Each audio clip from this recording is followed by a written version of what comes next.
of a Game 7. We're all over it. Meanwhile, is Rodgers ready to run it back? You will hear directly from him. But is this a good idea for anyone, especially him? Plus, the D in Big D stands for Dak's declaration. The Cowboys QB says the time has come. We've got the one move they absolutely need to make to put them over the top right now. All that. Get up with you. Take a look at the squad we got working today.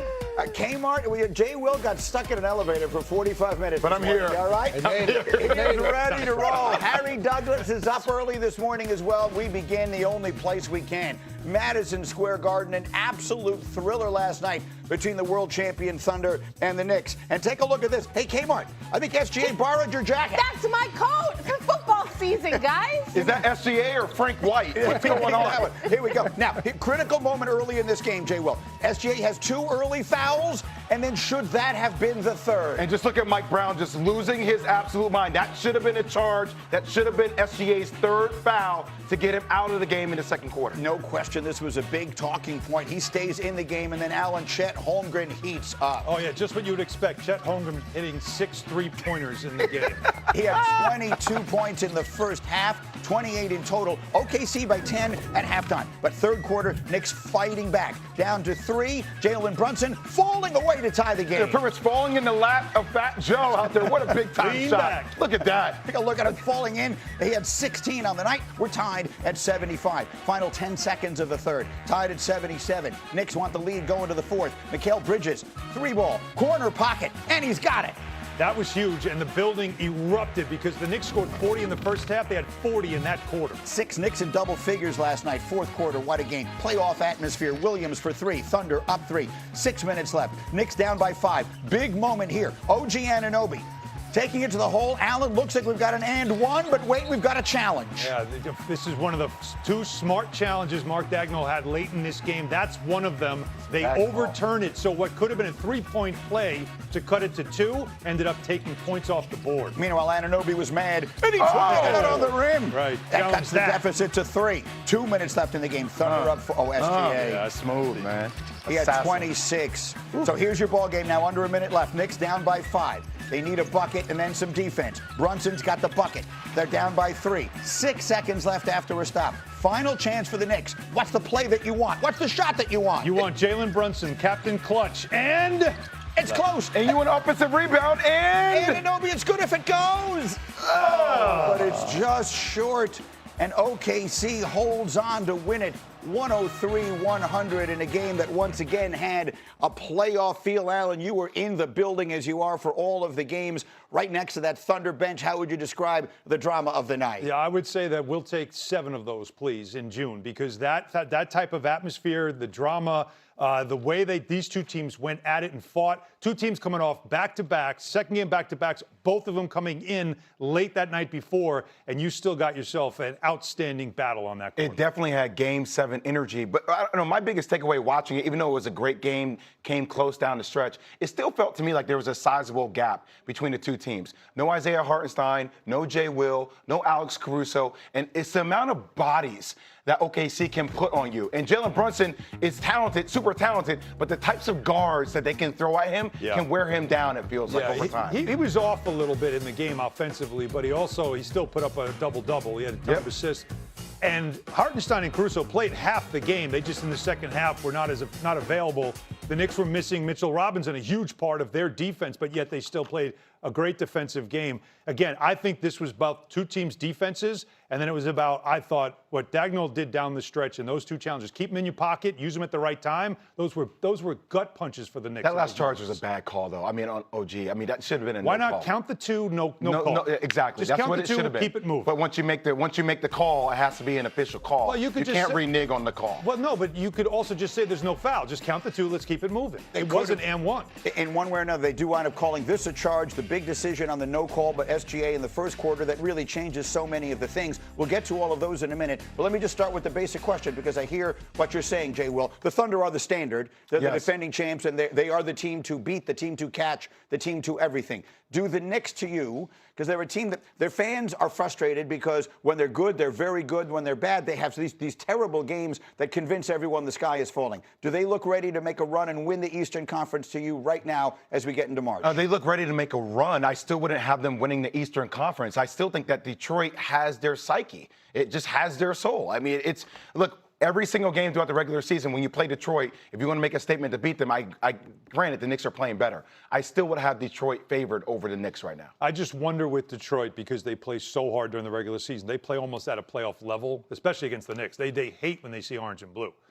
But can they now, when you get to the playoffs and everybody else raises their level, can they go another level, or is that it? We're going to find that out in the playoffs. But that level has been enough to beat the Knicks.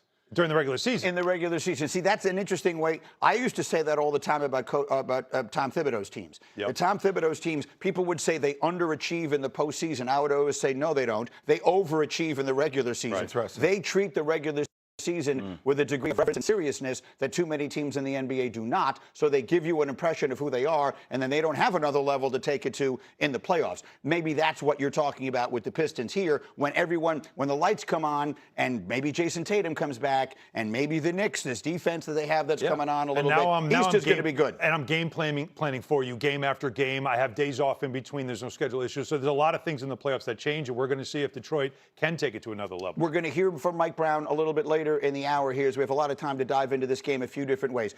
But the officiating it certainly was a topic while the game is going on. Is it something worth talking about the morning after? The third foul not being called there in the first quarter, and in any other way, SGA is always something of a lightning rod for them. I think if you're a Knicks fan, there were two critical calls. Obviously, the offensive foul on OG Anunoby, which honestly I thought was a no call, and then the mischarge.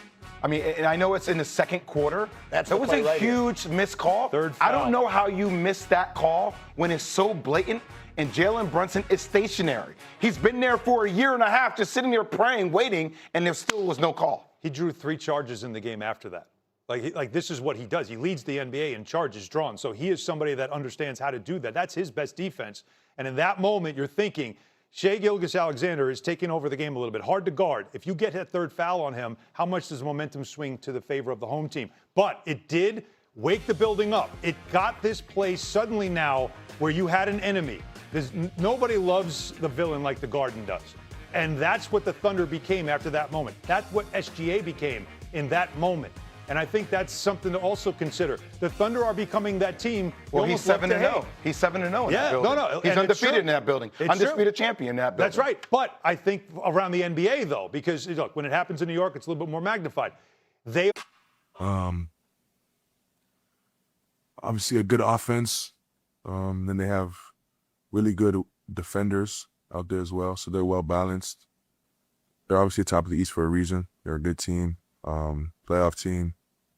But yeah, really good roster. The people are really curious about this coat that you're wearing. I don't know if you're wearing gatekeeper, want to share with people. Yeah, I'm a gatekeeper. Yeah, thank you. All right, NBA analyst Alan Hahn joins us now on SportsCenter, and we cannot skip past SGA's fashion choice before we dive into this. Alan, you got a coat like that in your closet, right? Clyde does, and he lets me borrow it, but I'll tell you what, it was 50 degrees in New York yesterday, and he was walking up a very long ramp to get into the building. That's trying too hard. It looked like he was being swallowed by a grizzly bear, but he also played like one in the game. Yeah, look good, feel good, play good. He did play good. Looking, well, up to you if you thought it was good last night entering that game. All right, let's get down to business. It was a chippy affair between OKC and the Knicks. What is your assessment of this OKC team trying to repeat now, gearing up with the final 20 games of the regular season? I think they're exactly what the NBA needs. You know what it is? It's a villain. Why? They do everything better than you. They draft better than you. They collect draft picks better than you. They develop better than you, and they know it, and they show it, and they have an attitude about them now. Let's just go back to, of course, this memorable moment against Jokic. and the Nuggets where it gets a little dirty. And so people are now talking about how this team plays. How about this early in the first quarter last night? That should have been Shai Gilgeous-Alexander's third foul, but the referee will not put air in the whistle. And now, look at Fat Joe in the background getting up. Right, he's got to have a conversation in a minute after Mike Brown gets a text. Look, Fat Joe's like, yo, I got to say something here too.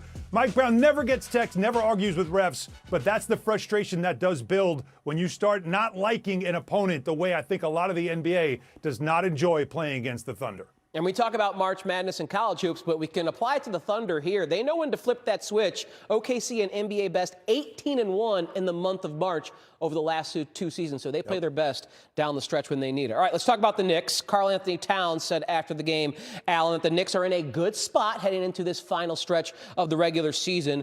What, in your estimation, though, is the key for the Knicks to prove that they are a legit championship contender? Continue to do what they've done over these 20 games, which besides winning 15 out of the 20, the defense. Their defense has taken 2/3 of the season to finally get. They are becoming that team you love to hate. They really are. There's nothing better for the NBA.